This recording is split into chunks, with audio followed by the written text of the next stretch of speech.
एक ज़माना था जब बॉलीवुड में नरगिस, मधुबाला, नालिनी जैसी शानदार अभिनेत्रियों का दबदबा था। हर कोई इनकी एक्टिंग और खूबसूरती की वजह से इनका दीवाना हुआ करता था। इसी वजह से फिल्म मेकर भी सिर्फ इन्हीं अभिनेत्रियों के साथ काम करना चाहते थे। लेकिन इसी दौरान शेख अदाओं के साथ एक और अभिनेत्री ने बॉलीवुड में एंट्री ली थी और महज कुछ ही समय में उसने लाखों करोड़ों लोगों को अपना दीवाना बना लिया था। जी हाँ, उस एक्ट्रेस का नाम था गीता बाली। जी हाँ, गीता बाली ने बॉलीवुड में आते ही धमाल मचा दिया था। उन्होंने बहुत कम समय में बॉलीवुड इंडस्ट्री में खुद का नाम टॉप एक्ट्रेसेस की लिस्ट में शामिल किया था। जिस तरह से वो अपने फैंस के बीच चर्चाओं में रहती थी, लेकिन एक्ट्रेस की किस्मत को कुछ और ही मंजूर था। जी हाँ, गीता बाली ने महज 34 वर्ष की उम्र में इस दुनिया को अलविदा कह दिया था, जो लोगों के लिए किसी झटके से कम नहीं था। जी हाँ, आपको बता दें कि गीता बाली का असली नाम हरि कीर्तन कौर था। जी हाँ, उन्होंने अपनी फिल्मी करियर की शुरुआत बतौर चाइल्ड आर्टिस्ट की थी। महज 12 साल में उनकी फिल्म द कॉबलर रिलीज हुई थी। जी हाँ, आपको बता दें कि गीता बाली ने रिलीज की फिल्म बदनाम में लीड एक्ट्रेस का किरदार निभाया।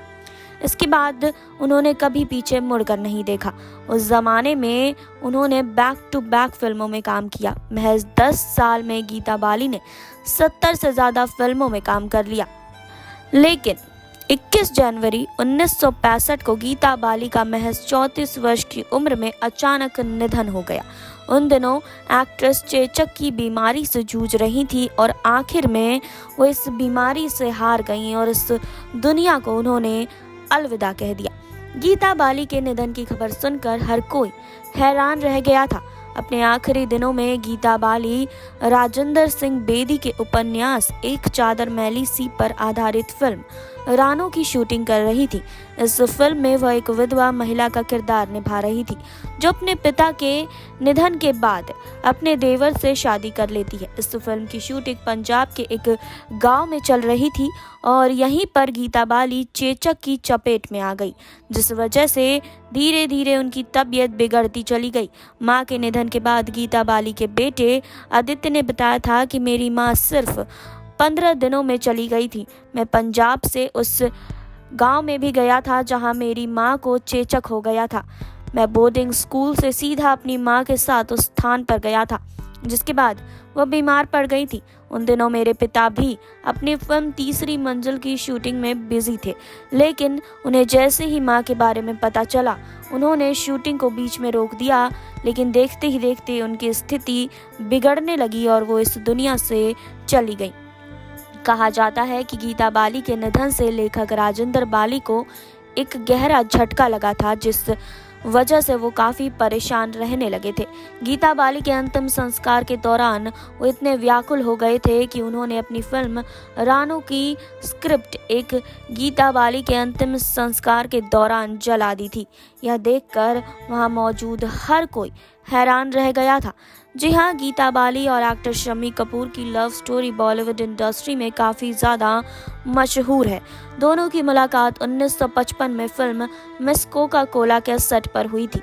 इसके बाद दोनों रानीखेत के केदार शर्मा की फिल्म रंगीत रातों के सेट पर मिले थे। इस फिल्म में शम्मी कपूर लीड एक्टर थे, तो वहीं गीता बाली का एक छोटा सा कैमियो रोल था।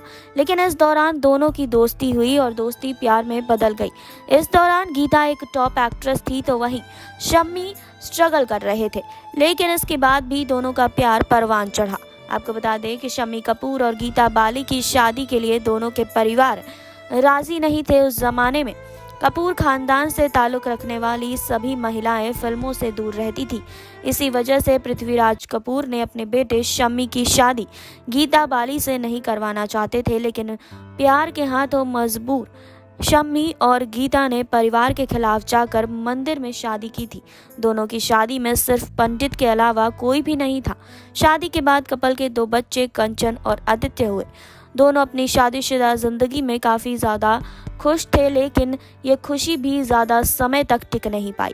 बेटी के जन्म के 4 साल बाद यानी 21 जनवरी 1965 में गीता को चेचक के चलते उनका निधन हो गया। इस घटना ने शम्मी कपूर को पूरी तरीके से तोड़ दिया। उनकी हालत ये थी कि उनकी फिल्मों का ग्राफ भी नीचे आने लगा था, लेकिन धीरे धीरे अपनी इन मुश्किलों से बाहर निकले और फिर से उन्होंने नीला देवी से शादी की, लेकिन वो भी सिर्फ अपने बच्चों के लिए। जी हाँ, तो आपका इस पर क्या कहना है, आप हमें कमेंट बॉक्स में बताएं। बाकी और खबरों के लिए जुड़े रहिए हमारे साथ। नेक्स्ट 9 लाइव से सुरभि की रिपोर्ट।